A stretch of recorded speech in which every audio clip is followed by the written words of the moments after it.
तो जनाबाई जी का स्मरण हो रहा था बार बार। बहुत पावन चरित्र है श्री जनाबाई जी का। जनाबाई जी कैसे आई ठाकुर जी की शरण में?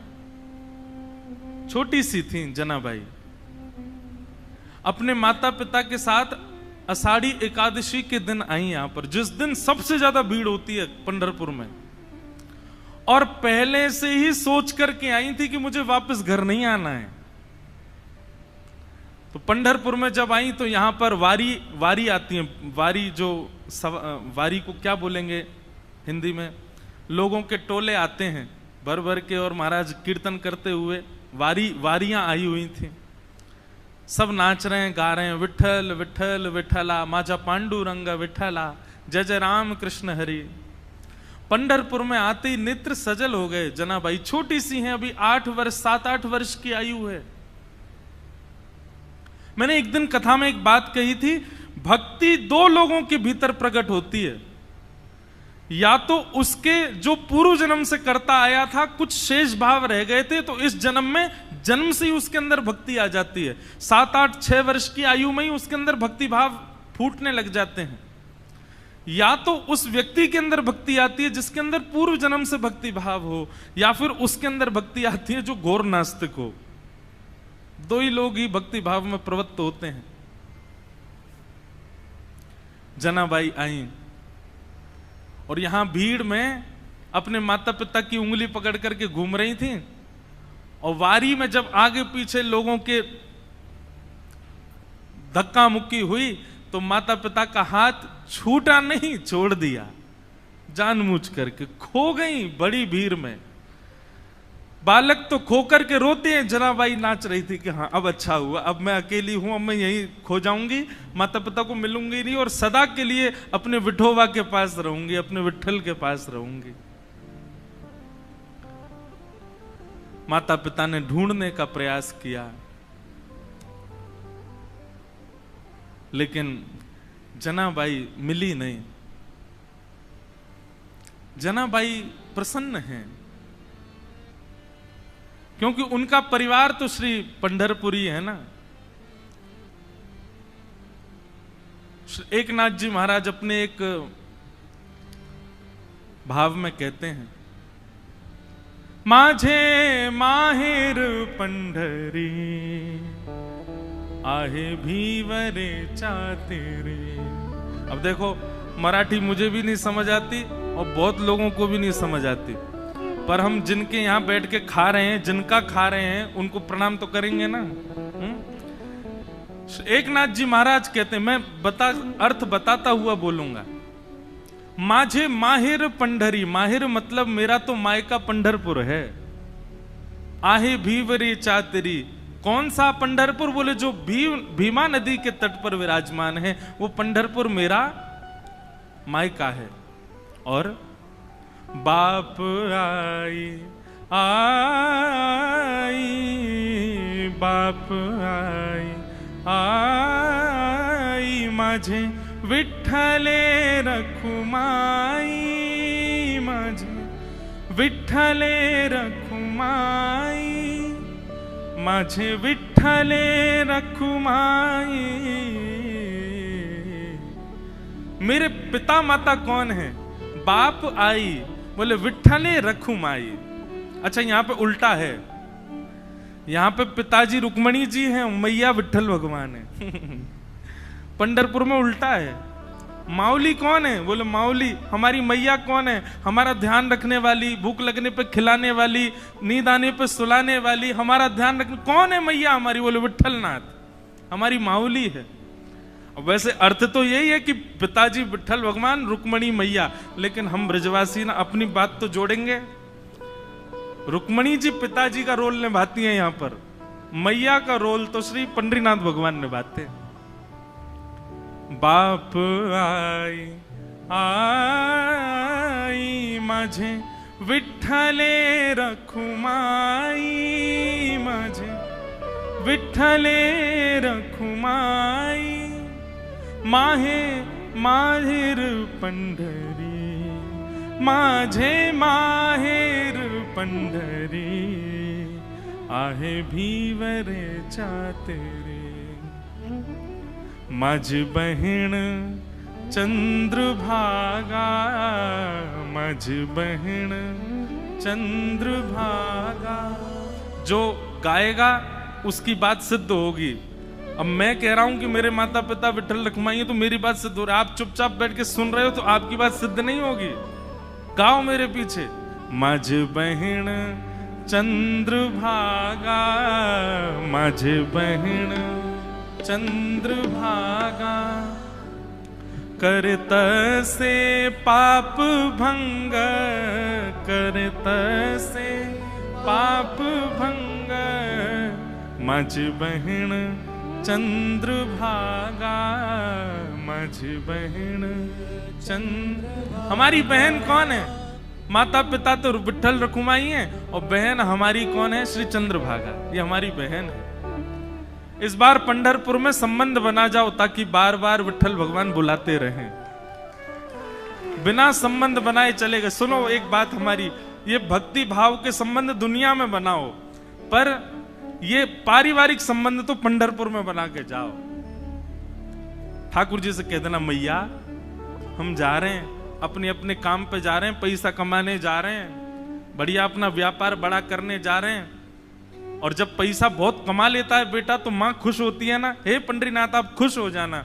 और आप अपनी खुशी कैसे बताना? हमको पंढरपुर बुला के बता देना कि आप बहुत खुश हो।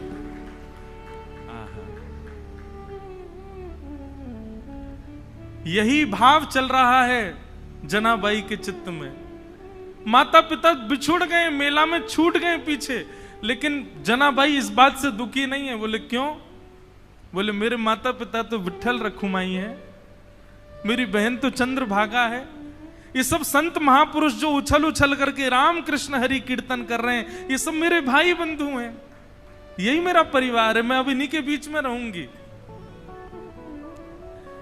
जनाबाई बताओ, बिछुड़ने पर प्रसन्न हो रही है, खो गई है मेले में, चंद्रभागा नदी के तट पर बैठी हैं। लेकिन एक दिन, 2 दिन, 3 दिन, 4 दिन बीत गए। बहुत भीड़ होने के कारण जनाबाई को ठाकुर जी का दर्शन नहीं हुआ। मंदिर में प्रवेश करती है, लेकिन सुबह से रात हो जाती है, खड़े खड़े मंदिर में जा ही नहीं पा रही जनाबाई। तब चंद्रभागा के तट पर जाकर के बैठी हैं और जाकर के अपने हृदय पर हाथ रख के कह रही, अरे मेरे बिट्ठो वाह, अरे मेरे बिट्ठू राय, कब मिलोगे? तुम्हारे लिए सब छोड़ करके आ गई मैं। मीराबाई का भाव है ना, भाई छोड़या बंधु छोड़या, छोड़या जग सोए। साधुअन संग बैठ बैठ, साधुअन संग बैठ बैठ, लोक लाज खोई रे, मेरे तो गिरधर गोपाल दूसरो न कोई, दूसरो न कोई।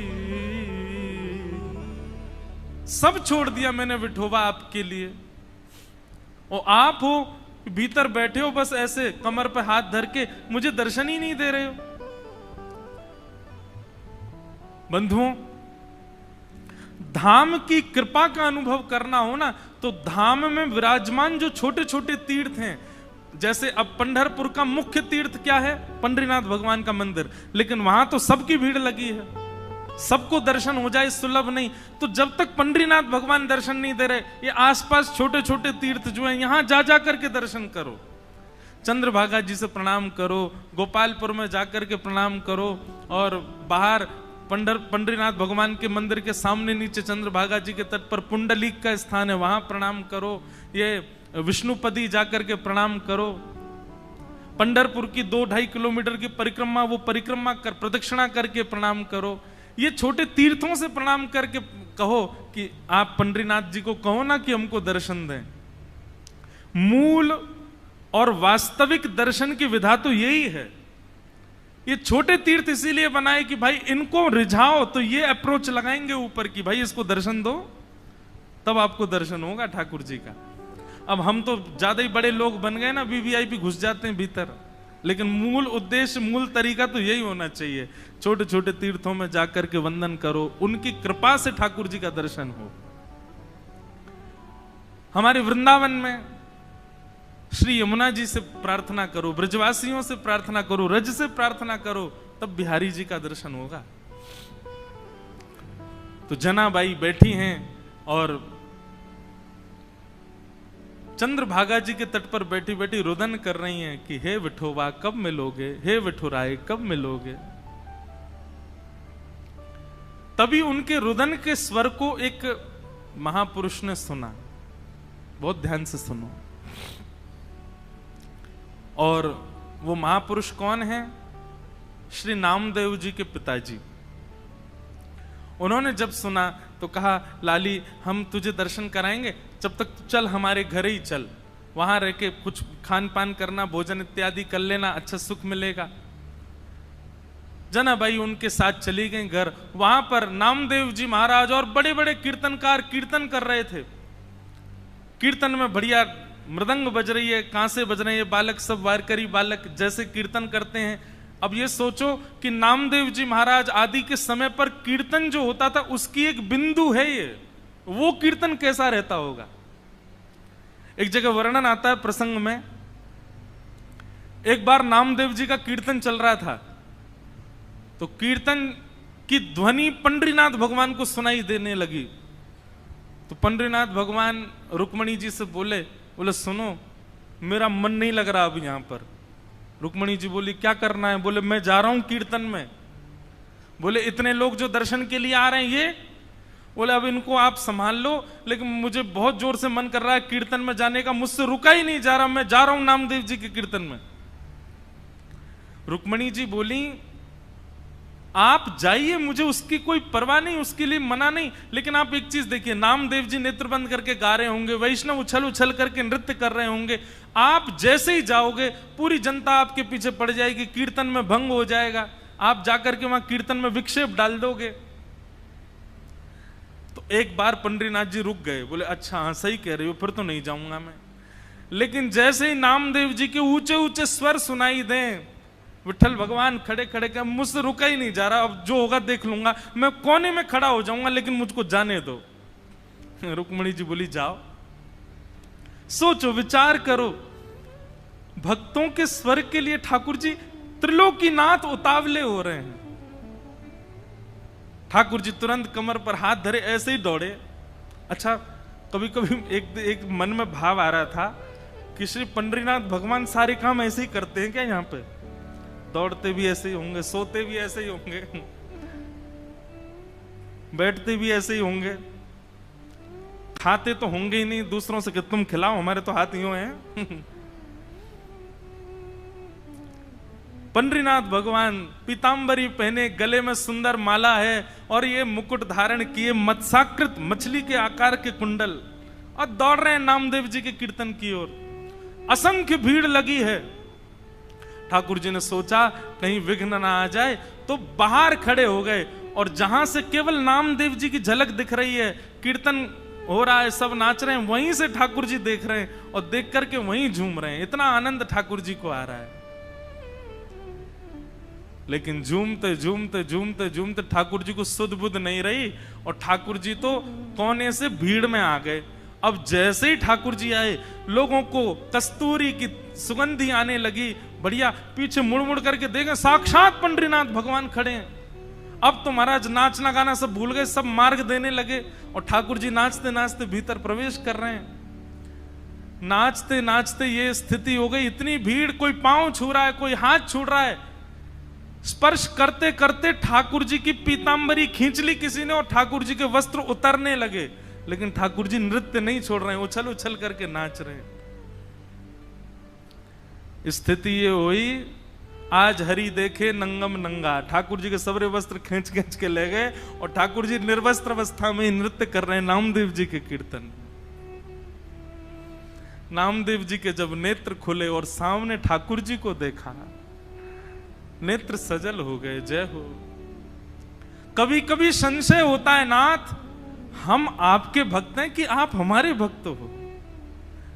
अरे इतना उतावलापन, इतनी उत्सुकता तो किसी भक्त में नहीं होती। वो अपने वस्त्र का भान तो रखता है, आप तो कीर्तन में वस्त्रों का भी भान नहीं रखते नाथ। ऐसे हमारे श्री पंडरीनाथ बड़े दयालु ठाकुर जी। तो जनाबाई जैसे ही पहुंची नामदेव जी के घर, वहां नामदेव जी कीर्तन कर रहे थे, वैष्णव नाच रहे हैं, मृदंग लेकर के करताल बजा रहे हैं। तभी जनाबाई को क्या दिखा कि श्वेत श्वेत वस्त्र, श्वेत श्वेत टोपी पहने, सब वार करी, और इनके बीच में एक पीतांबरी पहने और गोल गोल गोल कोई घूम रहा है। जनाबाई 4 दिन से तो दर्शन हुए नहीं थे ठाकुर जी के। गौर से देखा तो महाराज, आहा, सुंदर ते ध्यान उभे विटवारी, सुंदर ते ध्यान उभे विटवारी, सुंदर ते। श्री तुकाराम जी कहते हैं, जिनका ध्यान इतना सुंदर है, विट्ठल पर जो वीट के ऊपर खड़े हैं, आहा, जैसे ही दर्शन किया जनाबाई के तो रोम रोम प्रफुल्लित हो गए, आनंदित हो गए। आहा, साक्षात पंडरीनाथ भगवान नृत्य करने नामदेव जी के कीर्तन में। जनाबाई तो वहीं बैठ गई। अब तो तुकाराम जी के नामदेव जी के पिताजी ने सबको बोला, ये लाली यहीं रहेगी हमारे घर पर, और यहीं इसका खान पान, कोई इसको कुछ नहीं बोलेगा, ये जैसे चाहे वैसे रह सकती है। जनाबाई छोटी सी हैं, पूरे दिन केवल उनको एक ही प्रतीक्षा रहती थी, कब कीर्तन हो, कब विट्ठल आएंगे, मैं उनका दर्शन करूंगी। और किसी को दर्शन नहीं होते, जनाबाई को होते थे। नामदेव जी कीर्तन करते और जैसे ही विट्ठल आते, नामदेव जी जनाबाई उछलने लग जाती, विठोवा आ गए, विठोवा आ गए। सब जनाबाई को देखते, छोटी बालिका है ऐसा सोच करके अनसुना कर देते, लेकिन उनको तो प्रत्यक्ष दिखते थे ठाकुर जी। सब लोग दर्शन करने के लिए जाते थे, जनाबाई को कहते थे तुम चलो साथ में। जनाबाई कहती मुझे मंदिर जाने की जरूरत नहीं है। क्यों? बोले शाम को कीर्तन होता है ना, विट्ठल यहीं आते हैं, मैं यहीं देख लेती हूं उनको। ऐसे करते करते जनाबाई का प्रेम और एक जैसे मित्रता संबंध हो गया श्री ठाकुर जी के साथ में। पूरे दिन सेवा करती, और सेवा करने के बाद शाम को बैठ करके ठाकुर जी का चिंतन करती, ठाकुर जी के लिए प्रसाद क्या बनाना है, क्या सिद्ध करना है, सब विचार करती जनाबाई। ठाकुर जी इतने भाव से बुलाते ठाकुर जी को, ठाकुर जी आते थे उनके पास। एक दिन की बात, नामदेव जी ने ऐसा सुंदर कीर्तन किया कि ठाकुर जी और दिन से ज्यादा अधिक नृत्य किए उस दिन। इतना नृत्य किया, इतना नृत्य किया कि जनाबाई जैसे ही कीर्तन पूर्ण हुआ, जनाबाई रोने लगी। कोने में बैठे बैठे रो रही थी। सब लोग सोचने लगे क्या हो गया, पता नहीं छोटी सी बालिका रो रही है। नामदेव जी के पिताजी ने जाकर के कहा, बोले हे जनाबाई तुम रो क्यों रही हो? जनाबाई कहती हैं आज कीर्तन इतना सुंदर हुआ। बोले सुंदर कीर्तन में रोया जाता है? बोले नहीं, मैं इसलिए नहीं रो रही, आज कीर्तन इतना सुंदर हुआ कि पंडरीनाथ आए, विठोबा आए और इतना नृत्य किया, इतना नृत्य किया, मुझे तो मन में पीड़ा हो रही है। वो पूरे दिन खड़े रहते हैं, इतना नृत्य करके गए, कहीं उनके पांव दर्द तो नहीं कर रहे होंगे, कोई उनके पांव दबा रहा होगा कि नहीं, मुझे तो उस बात की बड़ी पीड़ा होती है। आप नामदेव जी से कह देना वो इतना ज्यादा अच्छा कीर्तन ना किया करें, सामान्य कीर्तन किया करें। वो अच्छा कीर्तन करते हैं तो श्री ठाकुर जी उसमें बहुत नाचते हैं, उनको कहीं पीड़ा ना होती हो चरणों में। बंधुओं, ये सब भाव ठाकुर जी आपके जब से प्रसन्न होते हैं तब से प्रसन्न होते हैं, नियमों से प्रसन्न होते हैं, आपकी विचारधारा भावनाओं सबसे प्रसन्न होते हैं। पर जब ऐसी भावनात्मक बुद्धि आपकी हो जाती है, आप छोटे छोटे भावों में भी चिंतन करने लगते हो, तब ठाकुर जी अति प्रसन्न होते। हमारे गोवर्धन के श्री पंडित गया प्रसाद जी महाराज, अभी की बात 20-25 वर्ष पहले गिरिराज जी में झाड़ू लगाते थे। कोई कहता बाबा तुम पूरी गिरिराज जी में झाड़ू काहे को लगाओ, तो बाबा ब्रज भाषा में बड़े भाव से बोलते, कहा बताऊं, जे नंद जी को लाला माने नाए, नंगे पाम डोले पूरे ब्रजमंडल में, और नंगे पाम डोल तो गिरिराज जी पे आतो होएगो, तो यहाँ पे ये कंकड़ पत्थर और ये कांटे बाकी पामन में लग जाते होंगे, फिर रोतो जातो होगो, यशोदा मैया को बतातो होगो, या मेरे मन में तो भाव आवे कि मैं झाड़ू लगाए कि सबरे कंकड़ पत्थर और सबरे कांटे इनको किनारे कर दूं, कहीं नंद जी को लाला आवे तो बाकी पामन में कहीं कोई कठोर वस्तु लग नहीं जाए।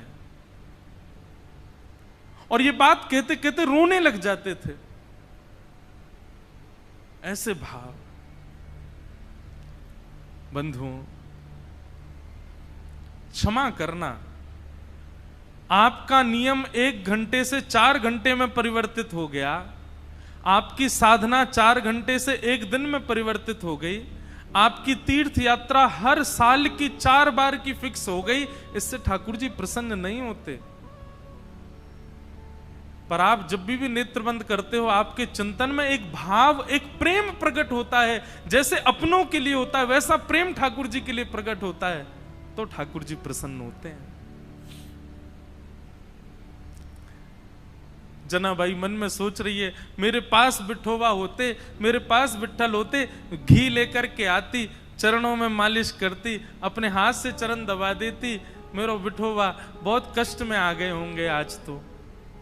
और यही बोलती जा रही है, यही बोलती जा रही है। अब सब तो वहां से उठ करके सोने चले गए, लेकिन वो यही चिंतन कर रही हैं, आज विट्ठल के पांव में दर्द हो रहा है, आज मेरे पंडरीनाथ के चरणों में दर्द हो रहा होगा।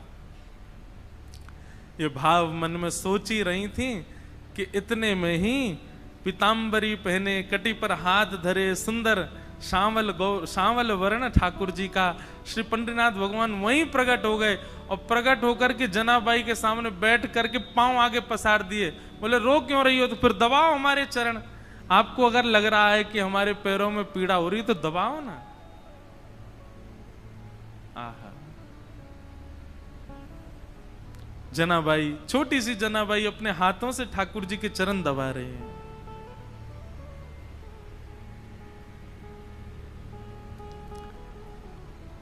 चरण दबाती जा रही हैं और मुखमंडल के रूप को देखती जा रही हैं, कैसा स्वरूप है श्री ठाकुर जी का। अब छोटी सी बालिका, और क्या कोई वेद मंत्र तो आते नहीं उनको, कोई शास्त्रों की बात तो आती नहीं, ठाकुर जी से पूछें। पैर दबाते दबाते जनाबाई पूछ रही है, भोजन किया आपने? ठाकुर जी बोले हाँ किया। तो क्या पाया? बता दिया जो भी बनता है। अब मंदिर में जो भी बनता, मुझे तो पता नहीं क्या बनाते हैं, मंदिर में जो भी बनता ठाकुर जी बताए, बोले इसकी सब्जी बनी थी, जे चावल बने थे, रोटी बनी थी और पूरन पोली बनी थी, और यही बनती महाराष्ट्र में। और क्या बनता है? पूरन पोली है। और क्या बनता है? अब हमको कोई बना के खिला ही नहीं रहा तो हमको पता कैसे चले। हम तो अपने महाराज संग लेके आए, बेचारे वो रोज दाल चावल रोटी सब्जी बना देते, वही पाले रहे हैं। ठाकुर जी ने बताया, बोले पूरन पोली बनी, ये सब्जी बनी, चावल बने, ये सब पाया मैंने। जनाबाई पैर दबाते दबाते, अच्छा कल क्या पाया था? ठाकुर जी बोले यही पाया था। बोले जो आज पाया वही कल पाया? बोले हाँ यही पाया था। अच्छा तो परसों क्या पाया? ठाकुर जी बोले परसों भी यही पाया था। और 4 दिन पहले क्या पाया था? ठाकुर जी बोले यही बनता है, ये लोग मुझको यही देते हैं और कुछ नहीं देते, इनका फिक्स है, ये वही बनाते हैं वही खिलाते हैं मेरे को। इनका मंदिरों में नियम थोड़ी बदलता है, जो सब्जी है, जो दाल है, जो वही बनता है, रोज वही खिलाते ठाकुर जी को। जनाबाई बोली आप रोज रोज एक ही भाव खाते हो, मन नहीं भरता आपका? ठाकुर जी बोले भरता तो है, पर ठीक है कोई बात नहीं, भाव से बनाते हैं तो पाता हूं। जनाबाई बोली मैं कुछ नया बना के पवाऊं तो? ठाकुर जी बोले तुम बनाओगी? बोले अभी बना के लाऊं, आप बस बैठो मैं लेके आती हूं। जनाबाई रात में ही गई महाराज, सुंदर रसोई सिद्ध करी, सुंदर नए नए पकवान बनाए, नई नई सामग्री बनाई और सामग्री बना के थाल में सजा। आधी रात सब सोए हैं पंढरपुर में, और वहां गोपालपुर के ऊपर के स्थान आज हम गए थे तो वहीं के चिंतन आ रहा है। वहां ठाकुर जी बैठे हैं, ठंडी ठंडी हवा चल रही है और जनाबाई ने लाके थाली सामने रख दी। ठाकुर जी को कहा पाओ। ठाकुर जी पा रहे हैं प्रेम से, और बड़ा सिर हिला हिला करके चटकारे मार मार करके पा रहे हैं। बोले आहा आज तो नया नया भोजन मिला है। जनाबाई तेने तो आज आनंद कर दिया, इतना सुंदर भोजन बनाया। बीच बीच में ठाकुर जी इतनी जल्दी खाते हैं कि अपने वस्त्रों पर गिरा देते हैं।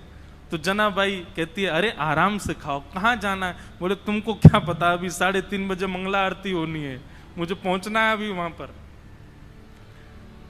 ठाकुर जी प्रेम से पा रहे हैं।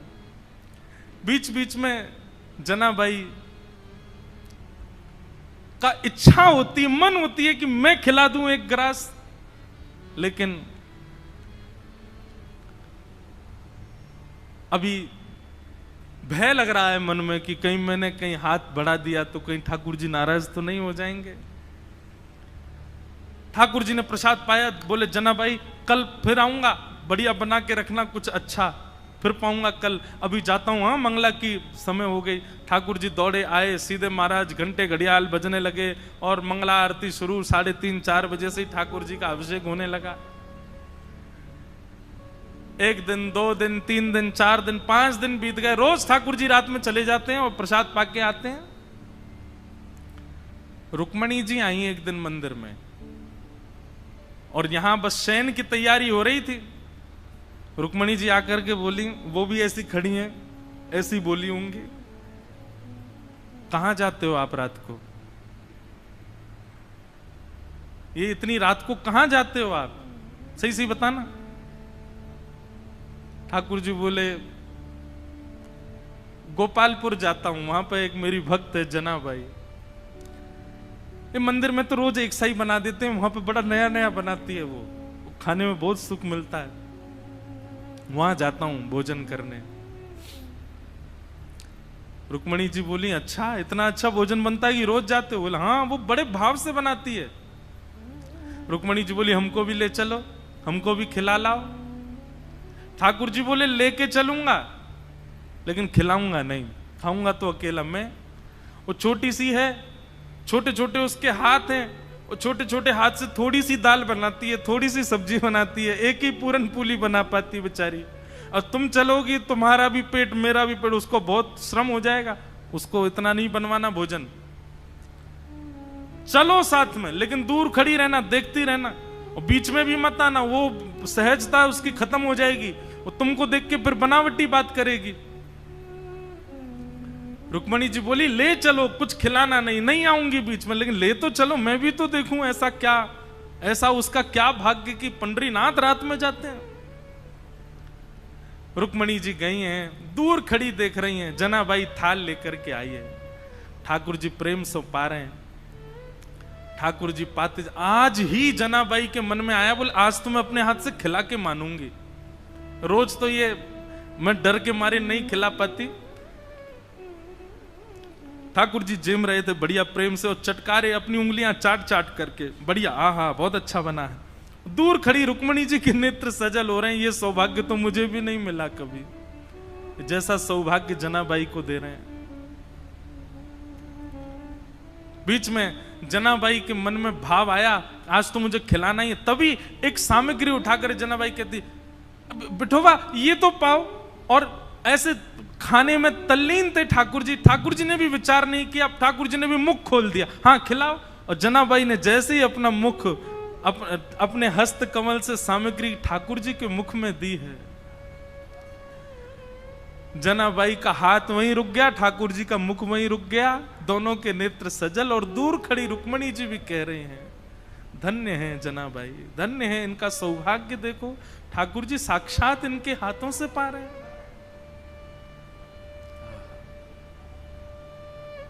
ऐसा भाव।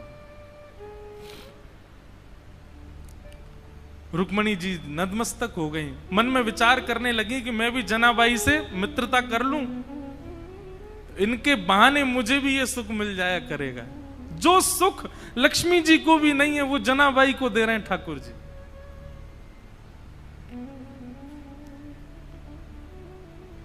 ठाकुर जी नित्य जाते हैं, रात भर जनाबाई के पास रहते हैं और कुछ नहीं करते। जनाबाई अपना काम करती रहती है, ठाकुर जी बैठे बैठे देखते रहते हैं।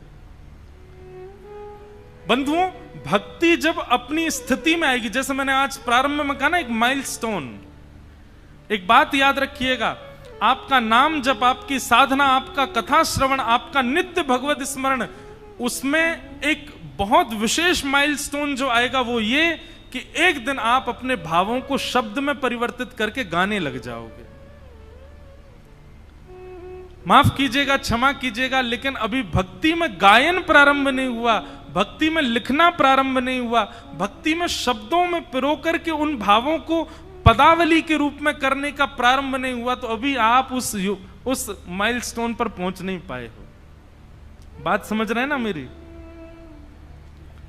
आपके भक्ति भाव शब्द में परिवर्तित होने लग जाएं, आपका मन हो मैं लिखूं, मैं गाऊं, मैं सुनाऊं, तब समझो कि हां अब एक सीमा पर आप पहुंच गए हो, ठाकुर जी के समीप बस पहुंचने ही वाले हो। हम एक बात कथा में कहते हैं, जिसने भी पाया गा करके ही पाया, बिना गाए किसी ने नहीं पाया।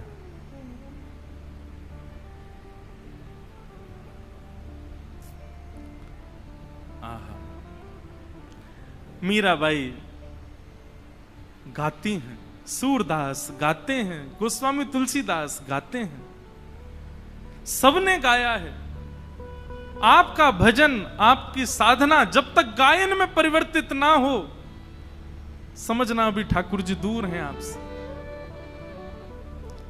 प्रयास किया करो, उल्टा सीधा ही लिखा करो, लेकिन अपने भावों को पद में लिखने का। कल हम वृंदावन रसामृत पद गा रहे थे, कोई अपनी योग्यता नहीं बता रहा हूं मैं, क्षमा करना, मैं हूं भी नहीं इस लायक, पर पद गाते गाते अंतिम पंक्ति लिखी हमने ठाकुर जी के लिए, श्री पंडितनाथ। और ये हर बार ही ऐसा होता है। जगन्नाथपुरी गए तो वहां पर भी भल भद्रौर सुभद्रा संग विराजे ब्रज के नाथ, रथ आरूढ़ भये नंद नंदन कहलाए जगत के नाथ, वृंदावन प्यारो वृंदावन। द्वारिका में कथा हुई तो वहां के भाव आ गए। वहां का भाव क्या था? विप्रधेनु संतन के कारण रण छोड़ो ब्रजनाथ। क्यों रण छोड़ करके गए ठाकुर जी? क्योंकि जरासंध जो था वो ब्राह्मणों की सेना लेकर के आ गया था, ब्राह्मणों को अनुष्ठान पर बैठा करके आया। ठाकुर जी ने मन में विचार किया, 17 बार तो हरा दिया इसको, लेकिन अब की बार हराया तो ब्राह्मणों का जो अनुष्ठान है वो निष्फल हो जाएगा, ये ब्राह्मणों का वध कर देगा। तो ब्राह्मणों की रक्षा के लिए विप्रधेनु संतन के कारण रण छोड़ो ब्रजनाथ, गोमती तट द्वारवती पधारे। द्वारिका का शास्त्रीय नाम द्वारावती है। क्या है? गोमती तट द्वारवती पधारे, गोमती तट द्वारवती पधारे कहलाए द्वारिका नाथ, वृंदावन प्यारो वृंदावन। अब कल पंढरपुर आए तो पंढरपुर आकर के नया भाव आया। क्या? पुंडलीक की सेवा भाव सो रीझे रुक्मणी नाथ, पुंडलीक की सेवा भाव सो रीझे रुक्मणी नाथ, निज कर दिए कमर पर ठाड़े, निज कर किए कमर पर ठाड़े कहलाए विठल नाथ, वृंदावन प्यारो वृंदावन। ये बात हम क्यों कह रहे हैं? आपकी भक्ति जिस दिन शब्दों में परिवर्तित हो जाए, जिस दिन गायन में परिवर्तित होता है, जिस दिन भावों में परिवर्तित हो जाए, समझ जाना अब ठाकुर जी मिलने का मन बना चुके हैं आपसे। जनाबाई की यही स्थिति हो गई है। पूरे दिन तो नामदेव जी के घर में सब काम करती हैं, झाड़ू पोंछा बर्तन खान पान सबकी सेवा करती हैं, और रात्रि में चक्की पीसती हैं। और चक्की की जो घर घर घर आवाज आती है, उस घर घर घर आवाज को ही ताल बना करके जनाबाई पद गाती हैं। पद, अब मुझे जनाबाई का कोई पद याद नहीं, मैं पंढरपुर में इसीलिए पीछे रह जाता हूं, मुझे यहाँ के भाषा का दिक्कत हो जाती है। मराठी भाषा है, और कैसे गाऊं, भाव जब तक समझ नहीं आए। दो बालिकाएं हैं, वो इतना सुंदर गाती हैं, रोज ठाकुर जी को आके सुनाती हैं। अब मैं उनसे सुनता तो हूं, फिर मैं पूछता हूं इसका अर्थ क्या है, फिर अर्थ सोच करके सोचता हूं अब मैं गाऊंगा, लेकिन वो शब्द मुझे नहीं बैठ पाते बढ़िया से जुबान पे। तो जनाबाई पद गा रही थी आज, और महाराज ध्यान से सुनिएगा सब लोग, जनाबाई पद गा रही थी और इतने में ठाकुर जी आ गए। और ठाकुर जी आकर के मानो पीछे खंबे से टेक लगा करके और नेत्र बंद करके बड़े भाव से सुन रहे हैं जनाबाई के भाव। और केवल इतना ही नहीं, ठाकुर जी ने तुरंत कलम निकाली और पत्र निकाला, लिखने लगे जनाबाई के भावों को। बताओ, दुनिया गाती है, आप लिखते हो, जनाबाई गा रही है, ठाकुर जी लिख रहे हैं उसके पदों को। कितना सुंदर भाव। जनाबाई का भाव जैसे ही पूर्ण होवे, ठाकुर जी कहें और सुनाओ ना, अभी क्यों नहीं गा रही हो, और कुछ गाओ ना, इतना बढ़िया गा रही हो। जनाबाई बोली, दो दो काम एक साथ कर रही हूं मैं, ये चक्की भी चला रही हूं, गा भी रही हूं, कैसे होगा इतना, मैं बालिका ही हूं, छोटी हूं अभी। तो ठाकुर जी बोले, तुम गाओ, हम चक्की चलाते हैं, तुम गाओ। और जनाबाई का हाथ में हाथ, ऊपर से जनाबाई ने पकड़ा, नीचे ठाकुर जी पकड़ करके चक्की चलाते हैं, और जनाबाई गाती है, ठाकुर जी उनके मुखमंडल को ही देख रहे हैं। आहा। एक बात कहूं बंधुओं, भक्ति का मतलब क्या है? प्रारंभ हो तो आप ठाकुर जी के पीछे पड़े रहो, लेकिन स्थिति ऐसी आवे एक दिन कि ठाकुर जी आपके पीछे पड़े रहे। ये समझो भक्ति है। आप ही उनके पीछे पड़े हो और वो उनको कोई फर्क नहीं पड़ रहा है, तो फिर ये भक्ति नहीं है, ये समझो एक तरफा प्रेम है आपका। स्थिति ऐसी हो जाए महाराज कि ठाकुर जी आपके बगैर नहीं रह पाए, ठाकुर जी को आपके बिना राजी नहीं हो, ठाकुर जी को आपके बिना व्याकुलता हो जाए, ठाकुर जी को जब तक आपकी थाली, अब कितने भी भक्तों को देखो, वहां कर्मा बाई बिना नहाए धोए खिचड़ी बनाती है, ठाकुर जी दौड़ करके आते हैं उनकी खिचड़ी पाने।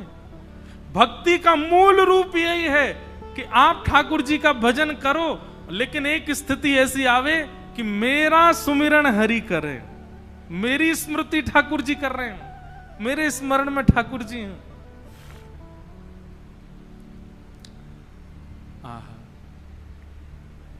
जनाबाई के भाव इतने प्रिय लगने लगे। ठाकुर जी कहें तेरे काम मैं करूं, तू बस गाती रहे।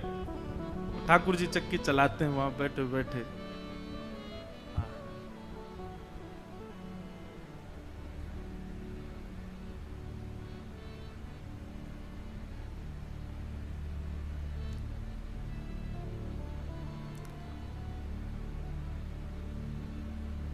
एक दिन जनाबाई बोली, ठाकुर जी आप चक्की चलाते हो, पर आप इतने आभूषण पहन के रखते हो कि कोई आभूषण आपके कभी टूट जाए, कोई आभूषण आपकी चक्की से टकराते रहते हैं, इतनी आवाज होती है, मुझे तो भय लगता है कोई रात में आ ना जाए।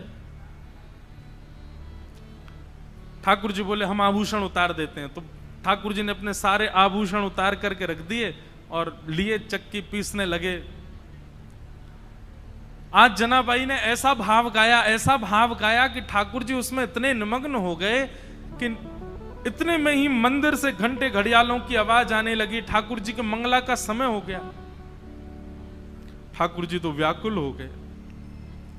बोले अभी भागना पड़ेगा, दौड़ना पड़ेगा, मंदिर में नहीं मिला तो महाराज बड़ा दिक्कत हो जाएगी, सब जगह ढूंढेंगे और मैं कहीं आता हुआ दिखा तो सब समझ जाएंगे मैं चलता फिरता बोलता हूं, पूरी दुनिया पकड़ लेगी मुझे, कैसे जाऊं। तो जनाबाई की एक काली सौल थी,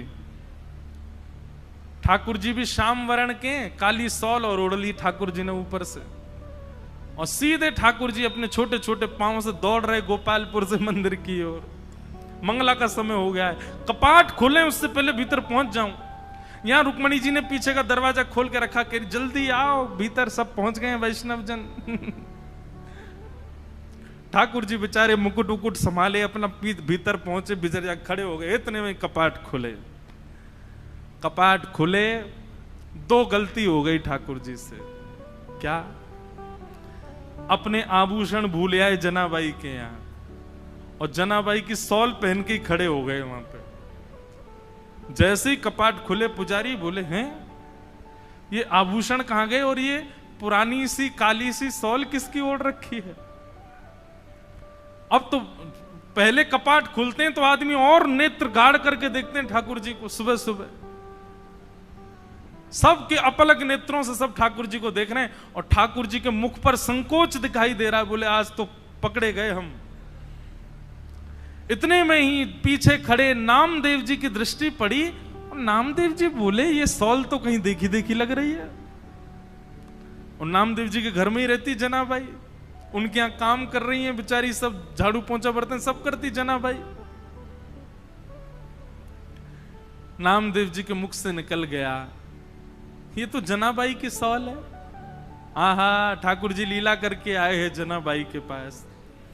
अब ये बात जैसी उन्होंने कई आसपास के लोगों में ये बात सुन ली, उनके भी मन में आ गया कि ठाकुर जी जनाबाई पे कृपा करके आए। पर इतने में ही भीतर से मंदिर से आवाज आने लगी, पुजारी कहने लगे ठाकुर जी के आभूषण चोरी हो गए, किसी ने ठाकुर जी के आभूषण चुरा लिए हैं, ठाकुर जी के आभूषण नहीं मिल रहे हैं।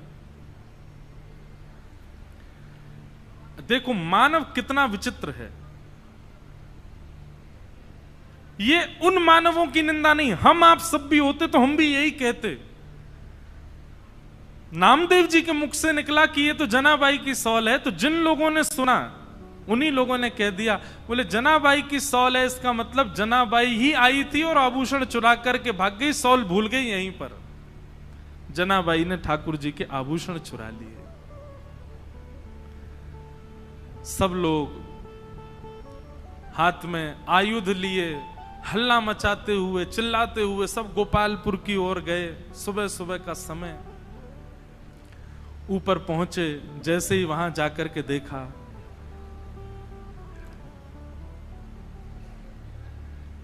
जनाबाई कहां है, बाहर आओ। जनाबाई निकल करके आई, क्या बात है, क्यों चिल्ला रहे हैं आप लोग?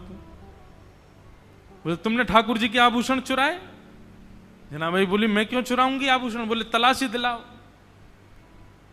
जैसे ही जनाबाई के स्थान को देखने लगे, वहीं ठाकुर जी के आभूषण मिल गए।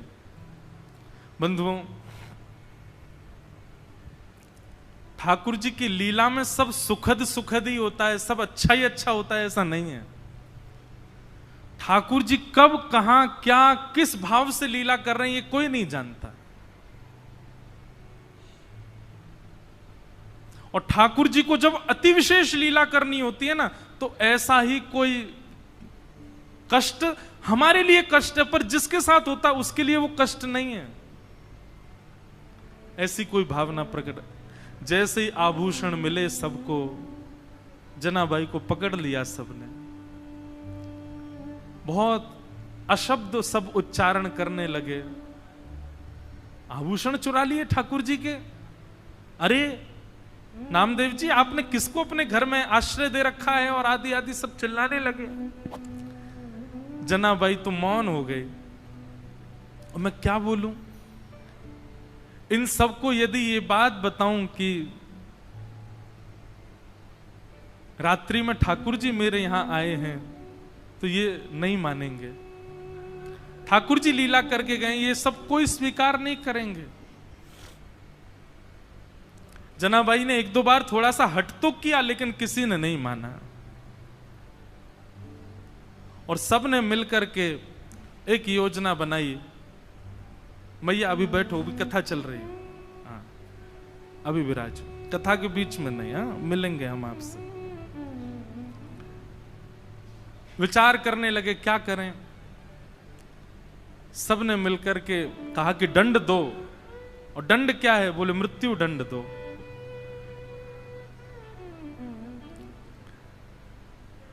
नामदेव जी मनी मन समझ गए कि ठाकुर जी अब जनाबाई को अपने अंतरंग लीला में प्रवेश देना चाह रहे हैं, इसीलिए लीला चल रही है।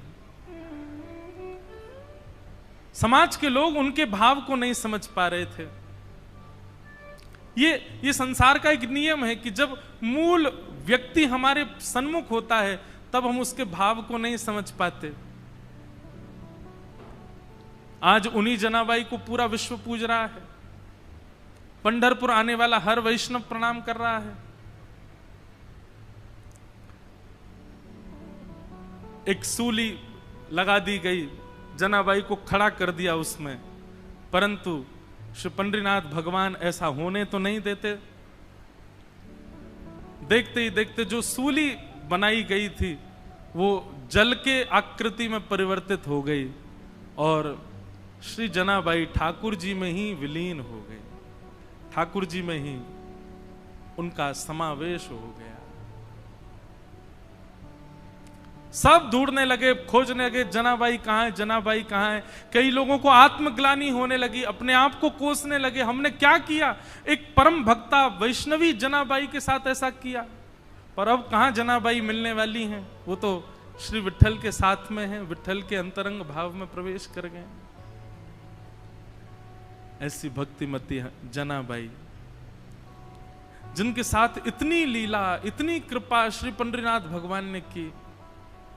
उनके हाथ का बना हुआ प्रसाद पाते हैं, उनके हाथ के बने हुए सुंदर प्रसाद को उनके हाथ से पाते हैं। वो गाती हैं और पंडरीनाथ भगवान लिखते हैं, वो गाती हैं और पंडरीनाथ भगवान नृत्य करते हैं। ऐसी सी जनाबाई, उनको हम बारंबार वंदन करते हैं।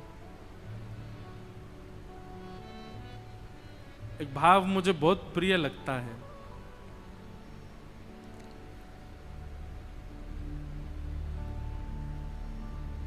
श्याम सुंदर सदा हमको प्यारे रहें, हम उन्हीं के रहें, वो हमारे रहें। श्याम सुंदर सदा हमको प्यारे रहें, हम उन्हीं के रहें, वो हमारे। दो कथाओं का प्रकथन पढ़ने में आया।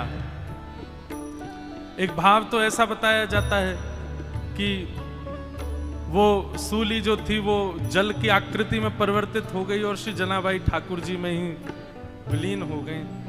एक भाव ऐसा बताया जाता है कि श्री नामदेव जी महाराज ने ठाकुर जी से एक वरदान मांगा अपने भजन का। बहुत ध्यान से सुनिएगा। अपने जीवन भर के भजन का एक वरदान मांगा ठाकुर जी से। पंडरीनाथ भगवान बोले मांगो क्या चाहिए। तब श्री नामदेव जी कहते हैं, बोले पंढरपुर आने वाले हर वैष्णव की चरण रज मेरे माथे पर पड़े नित्य। जब तक पंढरपुर धाम है तब तक यहां आने वाले वैष्णवों की चरण रज मुझको प्राप्त होती रहे, ऐसा वरदान मुझे प्रदान करो। ये वरदान मांगते ही श्री पंडरीनाथ भगवान का जो मुख्य द्वार है, जहां से अभी सबका प्रवेश तो अभी निषेध है, सब घूम के जाते हैं, पर दर्शन अभी भी होता है, आप लोग सब कीजिएगा। वहां स्थान से अपने आप ही पृथ्वी बीच में से अलग हो गई, गहरा गड्ढा हो गया। ठाकुर जी ने मानो आज्ञा कर दी कि नामदेव जी आप वहीं विराजमान हो जाओ। जो भी लोग दर्शन करने आएंगे इन्हीं पहाड़ियों पर चढ़ करके ऊपर आएंगे, इन्हीं सिड्डियों पर चढ़ करके आएंगे, इन्हीं के नीचे आप विराजमान रहोगे तो सबकी चरण रज आपको स्वतः प्राप्त होती रहेगी। तो श्री नामदेव जी के सहित उनका पूरा परिवार उनके पुत्र, पुत्र वधू, पत्नी, सब जितने जो भी हैं नामदेव जी के परिवार में, करीब 12-13 लोगों ने, सबने समाधि रिश्तेदारों के सहित, और अंत में जनाबाई भी श्री नामदेव जी के साथ वहीं पर विराजमान हो गए। ऐसी भी कथा पढ़ने में आती है। कितना ऊंचा भाव है। हम जब तक जीवित रहें तब तक वैष्णवों की चरण रज माथे से लगाते रहें, ये तो भाव सबका होता है। पर नामदेव जी तो कहते हैं हमें मुक्ति, भुक्ति, वैकुंठ, स्वर्ग, लोक कुछ नहीं चाहिए नाथ। हे पंडरीनाथ, बस इतनी कृपा कर दो कि आपके दर्शन को आने वाले प्रत्येक वैष्णव के चरण की चिन्ह, चरण की रज हमको प्राप्त हो। और आज भी पंढरपुर मंदिर के जो मुख्य पौड़ी हैं, मुख्य जो सीढ़ियां हैं, वहीं नामदेव जी की समाधि है। बंधुओं, हमारा प्रेम दूर दूर तक ठाकुर जी के लिए नहीं है। इन वैष्णवों का प्रेम देखो, वैष्णवों के प्रति प्रेम, ठाकुर जी के प्रति प्रेम, लीलाओं के प्रति प्रेम अद्भुत।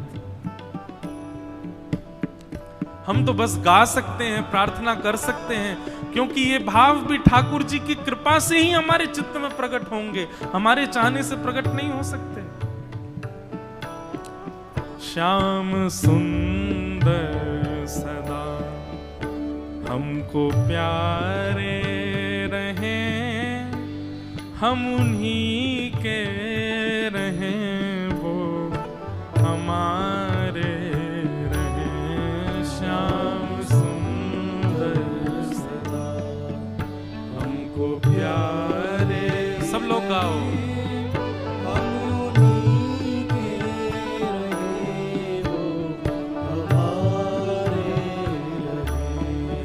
श्याम सुंदर सदा हमको प्यारे रहें, हम उन्हीं के रहें, वो हमारे रहें। श्याम सुंदर सदा हमको, पंडरीनाथ भगवान का स्मरण करते हुए गाओ।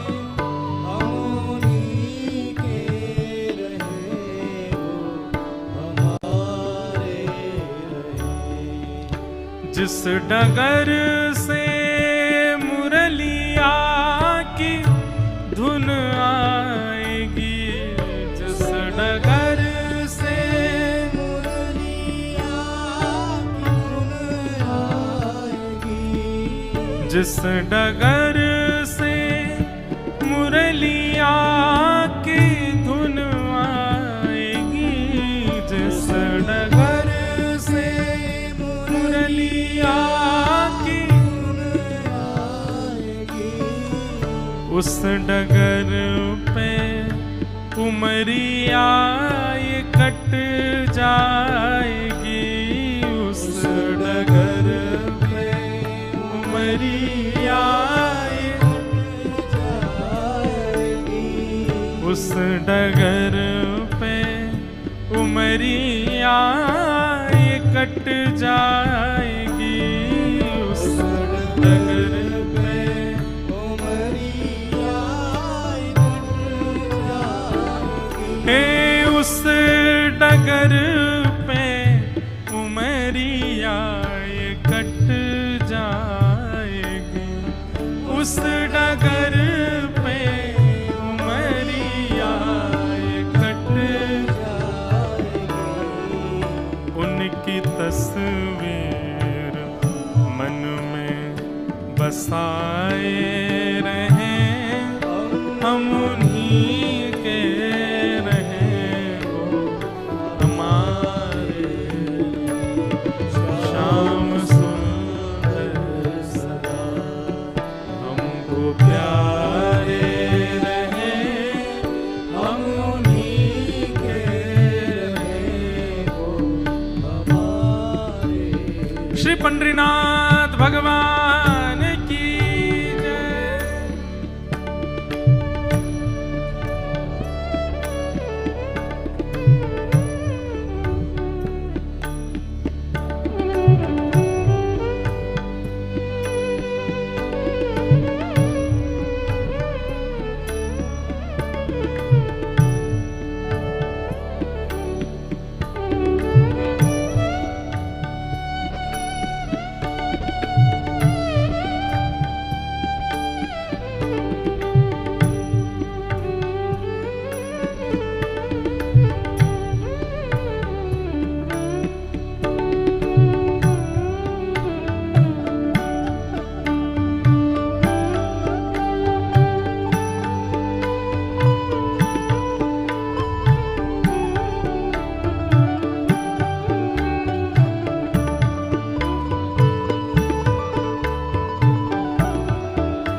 मोह माया की नदिया बही जा रही, मोह माया की नदिया बही जा रही, मन की ममता को खींचे चली जा रही, मन की ममता को खींचे चली जा रही, हे मन की ममता को खींचे चली जा रही, मन की ममता को खींचे चली जा रही, हे मन की ममता को खींचे चली जा रही, मन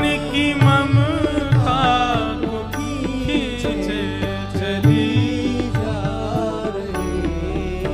हम भंवर में रहे या किनारे रहे, हम उन्हीं के रहे, वो हमारे रहे। श्याम सुंदर सदा हमको प्यारे रहे, हम उन्हीं के रहे, वो हमारे रहे। हे श्याम सुंदर सदा हमको प्यारे रहे, हम उन्हीं के रहे, वो हमारे रहे। श्याम सुंदर सदा हमको प्यारे रहे, हम उन्हीं के रहे, वो हमारे रहे। हे माझा विठ्ठल विठ्ठल विठ्ठला, माझा विठ्ठल, सब लोग गाओ। माझा विठ्ठल विठ्ठल विठ्ठला, माझा विठ्ठल विठ्ठल,